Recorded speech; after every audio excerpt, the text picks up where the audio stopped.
At my son's housewarming gala in his brand new $4 million mansion, he grabbed the quilt my dying wife had sewn by hand and threw it into the fireplace. That ratty old blanket doesn't belong in this house.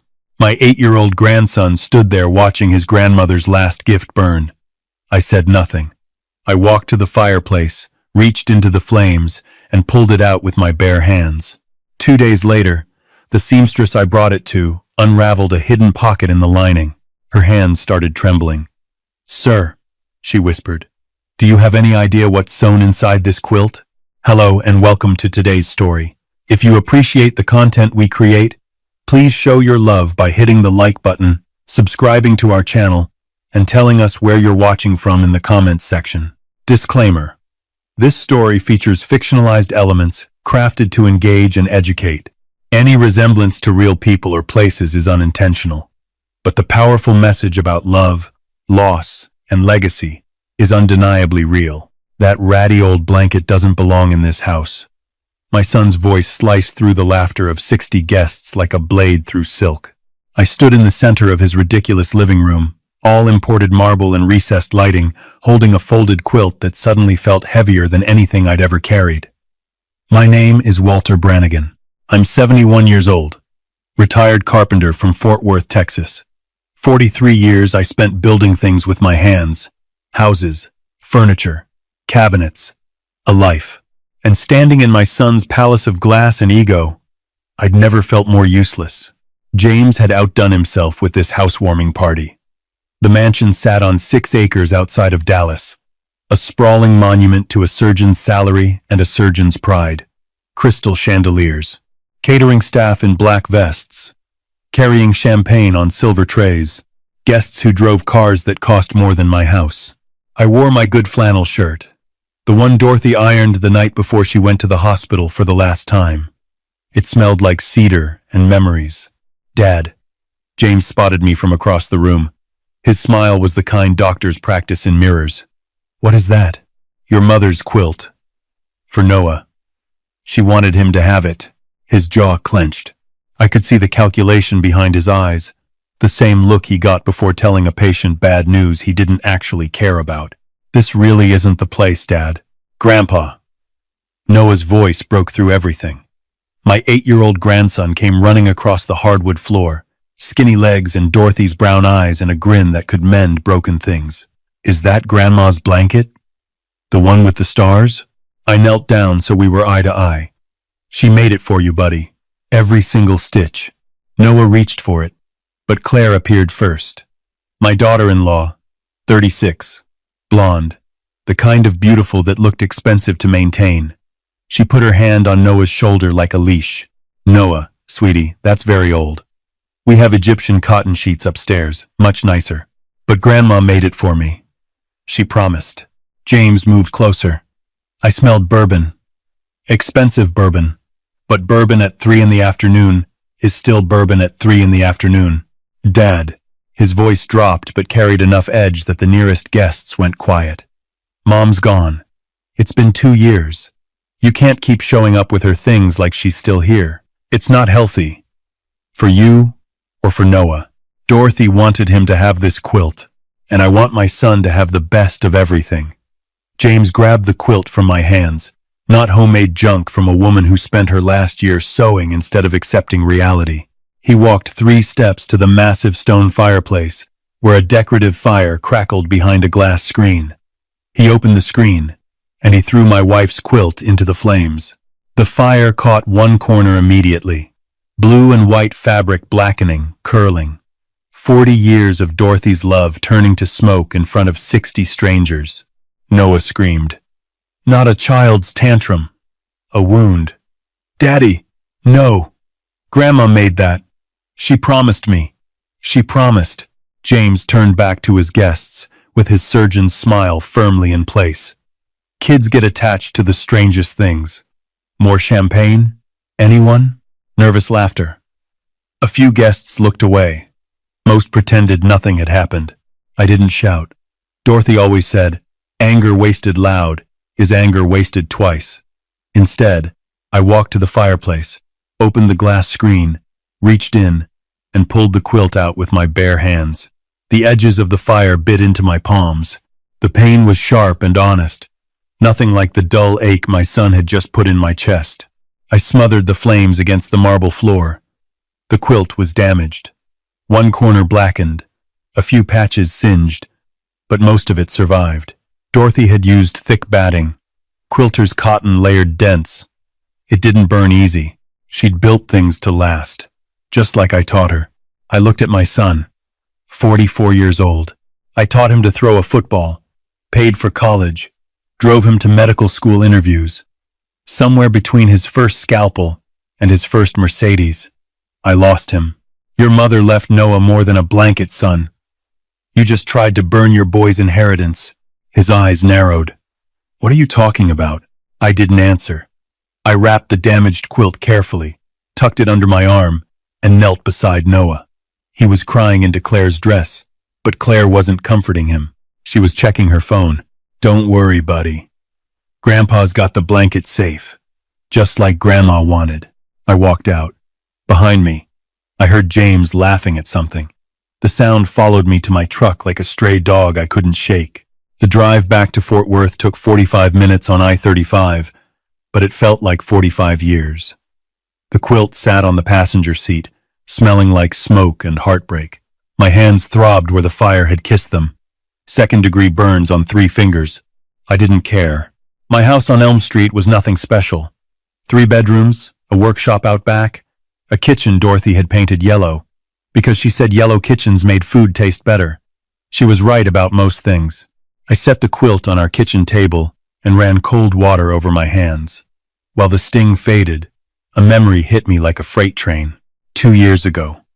Dorothy in the hospital bed we'd set up in the living room. Stage 4 pancreatic cancer had taken everything except her stubbornness. Her voice was barely a whisper, but her eyes were fierce. Walter, I need you to give this quilt to Noah. Not to James. To Noah directly. Promise me. I promise, Dot. But why not just let James give it to him? She'd grab my wrist with surprising strength. Because James has forgotten what matters. And if he's forgotten, he'll throw away anything that reminds him of who he used to be. This quilt is Noah's protection, Walter. There's more in it than stitches. You'll understand when the time comes. Just promise me. Keep it safe and give it to Noah. She died 4 days later. 5:17 in the morning, holding my hand, while rain fell on the roof she'd loved for 38 years. Now I understood the first part of her warning. James had thrown the quilt into a fire, but the second part still puzzled me. More in it than stitches. Protection. What had Dorothy hidden? I spread the quilt across the table. Blue and white star pattern. Her specialty. She'd been a master quilter. Won ribbons at the state fair 3 years running, but this quilt was different from her usual work. Heavier. The batting felt uneven in places, thicker in certain squares than others, and the binding along one edge had a peculiar double fold I'd never seen her use before. Dorothy, I said to the empty kitchen, to her photograph on the wall, to the ghost of lavender that still lingered in every room. What did you sew inside? Saturday morning I drove to Maggie Chen's shop on West Magnolia. Maggie had been Dorothy's quilting partner for 20 years. If anyone could decode what my wife had hidden, it was her. The bell chimed as I entered. Bolts of fabric lined the walls like a library of color. Maggie looked up from her cutting table. Scissors paused mid-snip. When she saw the quilt in my arms, her face changed. Oh, Walter. She set down her scissors. Dorothy told me this day might come. Sit down. She spread the quilt across her work table, examining it with the same focused intensity a surgeon might use. Ironic, given what we were dealing with. For several minutes, Maggie ran her fingers along every seam, pressing, feeling, measuring. Then she stopped at the center star, the largest one. This batting is wrong. She pulled out a seam ripper. Standard quilting cotton is a 1/4 inch thick. This section is over an inch. Dorothy didn't make mistakes. She carefully opened the stitching along one edge of the center star. Then she reached inside and pulled out a clear plastic sleeve. My heart stopped. Inside the sleeve were documents. Thick, official-looking papers with seals and signatures. Maggie's hand went to her mouth. The first document was a property deed. Travis County, state of Texas. 212 acres along the Colorado River, 12 miles southeast of Austin. Registered in trust for Noah James Brannigan. Dorothy's signature at the bottom. Dated March 2019. The second document was another deed. 140 acres adjoining the first parcel. Same trust. Same signature. The third was a letter from a real estate attorney confirming the trust structure and appraised value as of 2021. 352 acres. Maggie whispered, "Do you know what land along the Colorado River is worth now? With the tech boom and all the California money pouring into Austin?" I shook my head. My hands were shaking too hard to hold the papers. Maggie was already on her phone, pulling up comparable sales. She went pale. "Walter, comparable acreage in that corridor sold last year for $92,000 an acre. 352 acres at that price." She did the math twice. Over $32 million. The room tilted. I grabbed the edge of the table. "How?" Dorothy was a nurse. We lived on two modest incomes our whole lives. How could she possibly afford 352 acres? Maggie found more documents deeper in the quilt, hidden in 3 other star squares, each one containing records that told a story I never knew. Starting in 1986, 2 years after James was born, Dorothy had begun buying small parcels of undeveloped ranch land outside Austin. 5 acres here, 10 acres there, never more than she could afford from her nursing salary. She'd found a rancher named Hector Medina, who was selling off sections piece by piece as he aged. Dorothy bought whenever she had savings, quietly, patiently, over 35 years. Hector gave her favorable prices because she'd been his wife's hospice nurse. The land sat empty for decades. Brush and wildflowers and limestone. Nobody wanted it. Then the tech industry exploded into Austin like a supernova, and suddenly every acre within 30 miles of downtown was worth a fortune. Dorothy never told me. 35 years of purchases hidden in a quilter's patience. Maggie found one more thing in the final star square. A letter in Dorothy's handwriting on her good stationery. "My dearest Noah, this land is yours. Not your father's, not your mother's, yours. I bought it piece by piece over your daddy's whole lifetime using money I saved from nursing shifts and overtime hours and skipping luxuries I didn't need. I didn't tell anyone because I wanted the land to grow in peace, just like I wanted you to grow in peace. If your father treasures this quilt, it means he remembers what I taught him about love and hard work and family. If he's thrown it away, then he values pride more than love, and you'll need this land to build a life he can't control. Grandma loves you to the moon and the stars I sewed for you. Forever, Grandma Dorothy." I read it 4 times. Each word cut deeper than the last. Dorothy had known. She'd watched James become someone she didn't recognize. Cold, arrogant, obsessed with status. She'd built a safety net for Noah with 35 years of nickels and dimes that turned into millions. "Your wife," Maggie said softly, "was the smartest woman I ever knew. James has no idea. He tried to burn $32 million because the blanket didn't match his decor." Maggie carefully replaced everything and resealed the quilt. "What are you going to do?"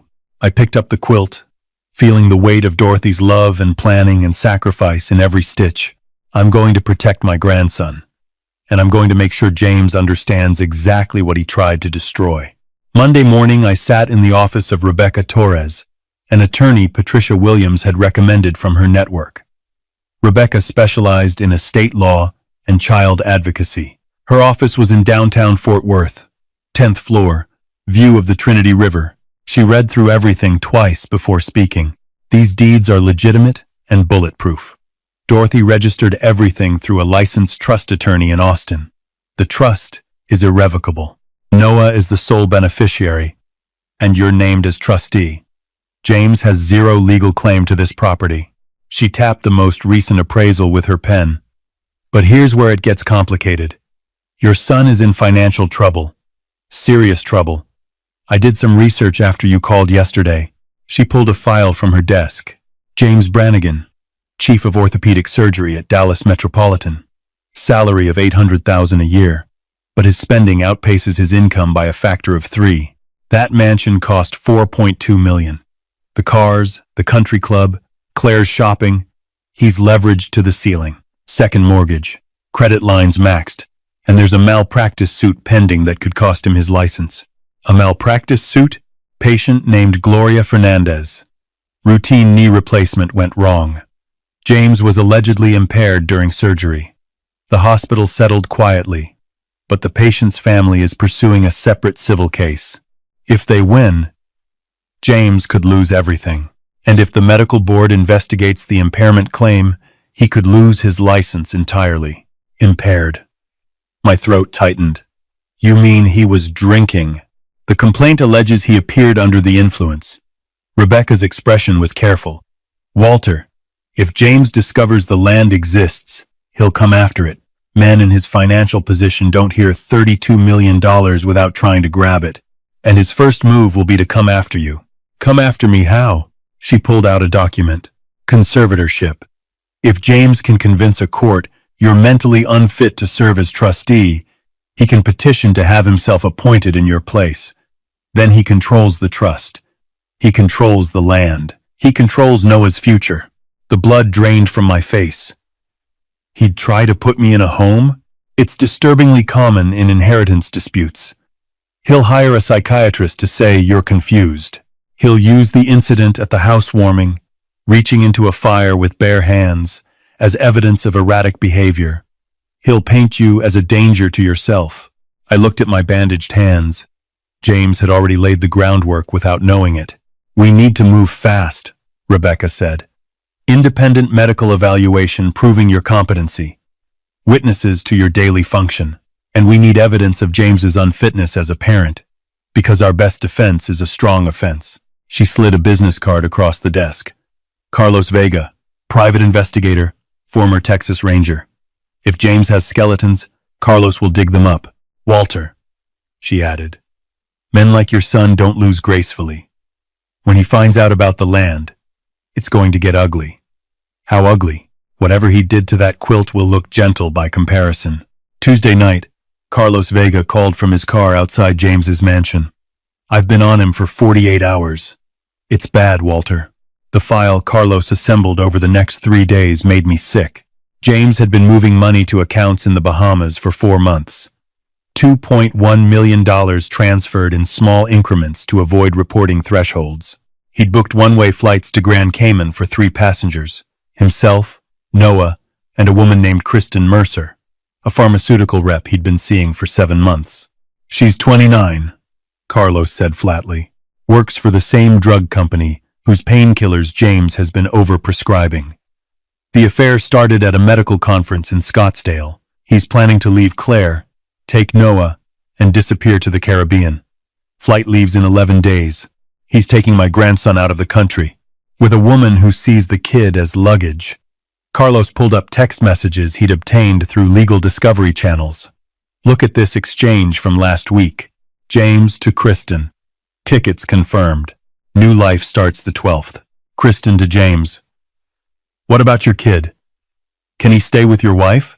James to Kristen. Noah comes with me. Claire's useless without my money. But the kid has a trust fund worth millions. Dorothy left something. I don't know the details yet, but I need to control it. Kristen to James. Millions? Then definitely bring him. We'll figure out the rest in Cayman. I stared at the screen until the words blurred. My son wasn't taking Noah because he loved him. He was taking Noah because Noah was worth $32 million. There's more, Carlos said quietly. He'd obtained Noah's school records through child welfare protocols. The counselor's notes stretched back 14 months. Noah Brannigan, age 8, exhibits persistent anxiety regarding academic performance, describes fear of father's reactions to grades below A level, frequently asks teacher if his work is good enough. Significant distress noted. 6 months ago, Noah arrived at school visibly upset. When asked, he said, "Daddy told me I'm not trying hard enough." Stated his father called him lazy and said lazy boys don't deserve nice things. Noah asked if he could stay at school over the weekend. 3 months ago, Noah flinched when a door slammed during class. Teacher noted he becomes very still and quiet when adult males raise their voices, pattern consistent with exposure to verbal aggression in the home. I couldn't breathe. 14 months of suffering documented in clinical language that made it somehow worse. My grandson had been drowning, and I'd been too afraid to call it what it was. Carlos showed me security camera footage from the mansion's lobby, obtained through the building's management company.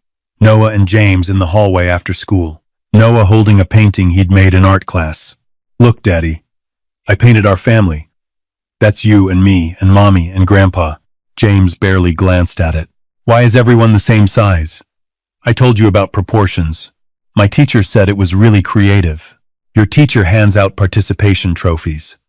James crumpled the painting and dropped it on the floor. When you can paint something worth looking at, show me then. Go do your homework. Noah stood in the hallway, staring at the crumpled painting. He picked it up, smoothed it flat, and folded it carefully into his backpack. Then he walked away with his shoulders curled inward, making himself as small as possible. Carlos stopped the video. My hands were shaking. That's emotional abuse, Walter. Documented, repeated, escalating. Combined with the financial fraud and the flight plans, we have more than enough. My phone rang. James, don't answer, Carlos said. I picked up anyway. I needed to hear my son's voice. I needed to understand what he'd become. Hey, Dad. James sounded relaxed. Listen, about the housewarming. I overreacted with the blanket thing. Claire thinks I should apologize. But I need you to understand something. You can't keep bringing Mom's old stuff around Noah. It confuses him, makes him emotional. Noah loved his grandmother, and she's gone, Dad. James's voice hardened underneath the false warmth. You're 71. You're living alone. Frankly, Claire and I are worried about you. Reaching into a fire? That's not rational behavior. The conservatorship threat. Exactly as Rebecca predicted. I'm fine, James. Are you, though? Because from where I'm standing, a 71-year-old man who shoves his hands into a fireplace needs professional evaluation. We've been looking into care facilities. Nice ones. You'd be comfortable. I don't need a facility. His mask dropped completely. Then, stay out of my business and stop filling Noah's head with stories about his dead grandmother. I don't need a senile old man undermining my authority with my own son. Throw away the blanket, Dad. It's burned anyway. And don't come around without calling first. Better yet, don't come around at all. James, tell me something. What? When your mother was dying. Stage 4. Dr. Hendricks said there was an experimental treatment in Houston. Immunotherapy. $60,000 for a shot at 8 more months. She begged you to help pay for it. She said she wanted to see Noah start 3rd grade. Silence on the line. You told her no. You said $60,000 for 8 months wasn't a sound investment. Those were your exact words. Not a sound investment. Your mother's life. She was dying anyway, Dad. His voice was ice. The treatment had a 20% success rate. I'm a doctor. I understood the math better than she did. It would have been throwing money away. You let her die to save $60,000. And you spent $4.2 million on a house. This conversation is over. Remember what I said. Stay away from my family or I'll have you evaluated and we both know what happens then. The line went dead. Rebecca had been listening on speaker, recording everything. Carlos was writing notes furiously. We got it all, Rebecca said. Threats, conservatorship language, the admission about Dorothy's treatment.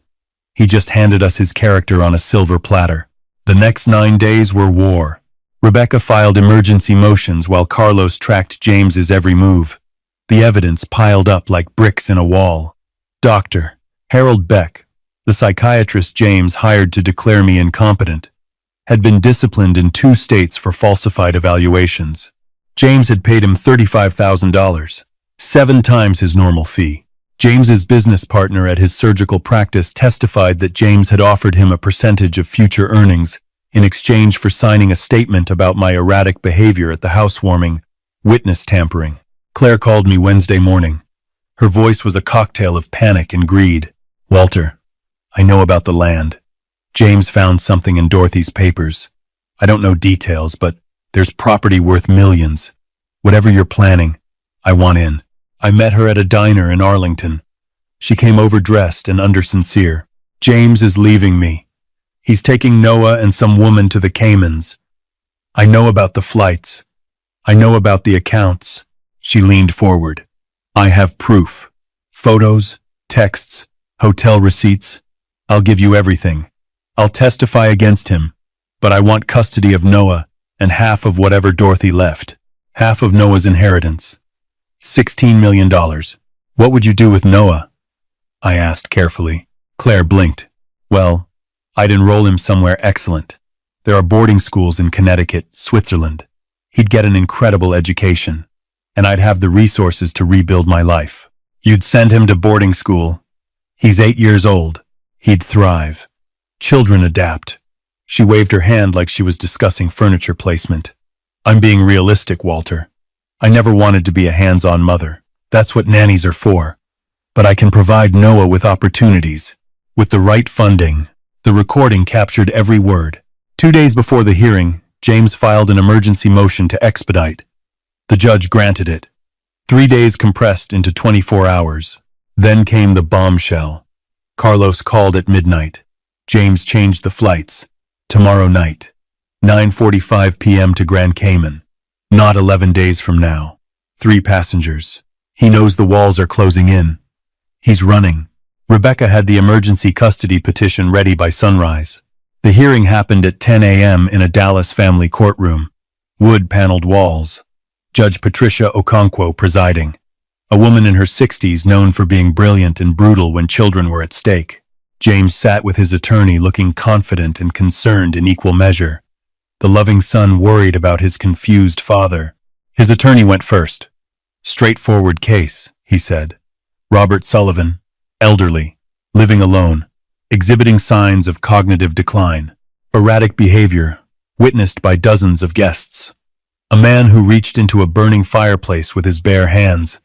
His son simply wants to ensure proper care. They brought Dr. Beck to the stand. Beck delivered his rehearsed testimony about my supposed dementia with practiced sincerity. Rebecca stood for cross-examination. Dr. Beck, your standard consultation fee is $5,000. How much did James Brannigan pay you? Beck hesitated. That's a private matter between physician and client. Your Honor, I submit bank records showing a $35,000 wire transfer from James Brannigan to Dr. Beck, 7 times his usual fee. I also submit disciplinary records from medical boards in Oklahoma and Louisiana documenting sanctions for falsified psychiatric evaluations in conservatorship cases. The courtroom shifted. Judge Okonkwo's eyes hardened. James took the stand next, projecting wounded sincerity. I love my father. Watching him decline has been heartbreaking. All I want is to make sure he's safe. Rebecca approached with a thick folder. Mr. Brannigan, you claim your father had a confused episode at a hardware store on Camp Bowie Boulevard on March 3rd. Can you describe it? He couldn't remember what he came to buy. Got disoriented. Staff had to help him find the exit. Rebecca pulled out phone records. Your father's location data shows he was at his workshop on Elm Street all day on March 3rd. Security cameras at the hardware store show no record of him entering the premises. This incident was fabricated, wasn't it? James's composure cracked. I might be mistaken about the date. You're also mistaken about the incident at your bank, since bank surveillance shows a perfectly routine transaction. Mr. Brannigan, are you currently under investigation by the Texas Medical Board for performing surgery while impaired? Objection. Relevance. Goes to credibility, Your Honor. The petitioner is facing career-ending investigations while carrying over $3 million in debt. This conservatorship would give him control of his father's assets and his son's trust, which contains property worth over $32 million. The courtroom erupted. Judge Okonkwo called for order. Continue, Miss Torres. Rebecca played the phone recording. James's own voice filled the courtroom. She was dying anyway. The treatment had a 20% success rate. It would have been throwing money away. Then the security footage. James crumpling Noah's painting. Go do your homework. When you can paint something worth looking at, show me then. Then the school counselor's notes. 14 months of an 8-year-old boy's fear documented in heartbreaking detail. Then Claire's recording from the diner. I never wanted to be a hands-on mother. That's what nannies are for. We'd send him to boarding school. Then the flight records. One-way tickets to Grand Cayman departing tonight. Judge Okonkwo stared at James for a long moment. Then she spoke. This petition is not only without merit. It is a calculated, cynical attempt by a father to seize control of his own child's inheritance through the legal abuse of his elderly parent. Petition denied with prejudice. I am referring this matter to the district attorney for investigation of elder abuse, witness tampering, perjury, and fraud. Furthermore, based on the evidence of emotional abuse, parental unfitness, and imminent flight risk, I am granting emergency temporary custody of Noah Brannigan to his grandfather, Walter Brannigan, effective immediately. The respondent's passport is to be surrendered to the court. Neither parent is to have unsupervised contact with the child, pending full investigation. The gavel came down. Outside the courthouse, the Texas sun was blinding after hours of fluorescent courtroom light. James was led away in handcuffs, his surgeon's hands cuffed behind his back. He looked at me once. The hatred in his eyes was a living thing. Noah was brought to me by a CPS worker an hour later. He had his backpack and a stuffed dinosaur he'd had since he was 3. When he saw me, he ran. Grandpa, are we going home? To your house? I knelt down, holding his small face in both my hands. We're going home, buddy. To the yellow kitchen and the workshop and Grandma's quilt. For as long as you need. Forever if you want. He hugged me so tight, I felt his heartbeat against mine. Can we play Grandma's quilt game? Where I find all the star patterns? Every single night. That first evening, I spread Dorothy's quilt across Noah's bed in the room I'd been preparing for weeks. Fresh paint, bookshelves, a nightlight shaped like a star because Dorothy loves stars. Noah traced the quilt's pattern with his finger, finding every star, counting every stitch the way Dorothy had taught him. Grandpa? Is Grandma watching us right now? I think she is, buddy. I think she never stopped. He curled up under the quilt and was asleep in minutes. First time in months he fell asleep without crying. The school counselor would tell me later. I sat beside his bed listening to the old house settle around us. Dorothy's photograph watching from the hallway. The workshop out back where I'd teach Noah to build things with his hands. The yellow kitchen where we'd burn toast together tomorrow morning. 3 months passed. Noah started sleeping through the night after the first 2 weeks. The nightmares faded. His teacher called to say he'd started laughing in class again, raising his hand, showing other kids his drawings without asking permission first. Small victories. The kind that matter most. James wrote from county jail. His letter was careful, measured. Nothing like the man who'd burned his mother's quilt. Dad, I've had time to think. More time than I've allowed myself in 30 years. I destroyed everything Mom built, everything you taught me. I chose money over family so many times I forgot there was another option. I'm getting help in here. Therapy. Anger management. I don't expect you to believe me yet. I don't expect Noah to forgive me. I just needed you to know that I finally understand what I became. And I'm sorry I wasn't the son Mom raised. I read it several times, searching for manipulation, finding what might be genuine remorse. Trust would take years to rebuild. If it could, you rebuilt it all. But for Noah's sake, I left that door open. A crack of light in a dark room. We donated $1 million from the trust to the Fort Worth Children's Hospital in Dorothy's name. Noah signed the papers in his careful, crooked handwriting. Another $1 million went to scholarships for children of incarcerated parents. Breaking cycles. Offering the second chances Dorothy always believed in. Saturday afternoon, Noah and I sat in the workshop. I was teaching him to use a hand plane on a piece of red oak. His small hands gripped the tool with fierce concentration. Grandpa, why did Daddy throw the blanket in the fire? I set down my own tools and gave him my full attention. Your father forgot what was important. He thought expensive things were better than handmade things. He forgot that the most valuable things in life, love, family, time, can't be bought at any price. Noah was quiet. Then he looked up with Dorothy's eyes. Is Daddy sad now? I think so. I think he's starting to understand what he lost. Good. Not in a mean way. But maybe if he's sad enough, he'll remember how to be nice again. Maybe so, buddy. That night, after dinner and homework and 3 chapters of a book about a boy who builds a treehouse, I tucked Noah into bed under Dorothy's quilt. He pulled it up to his chin and smiled. Grandpa, this blanket is the best thing I own. Better than anything in Daddy's big house. You know why? Because Grandma made it with love. And you can't buy love at any store. My throat tightened. That's exactly right. He closed his eyes. Grandpa, you'll be here tomorrow, right? And the day after? Every single day, buddy. That's a promise. He was asleep before I reached the door. I stood there watching him breathe under a quilt full of stars and secrets and 35 years of a woman's quiet love.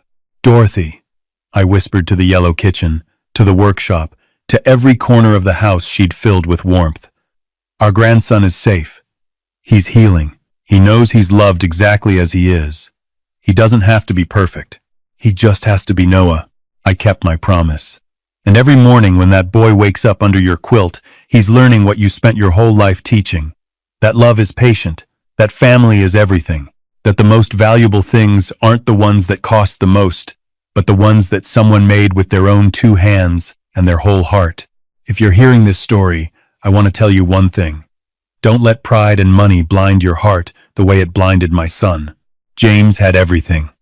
A loving mother who worked overtime shifts for 35 years to build his child a future.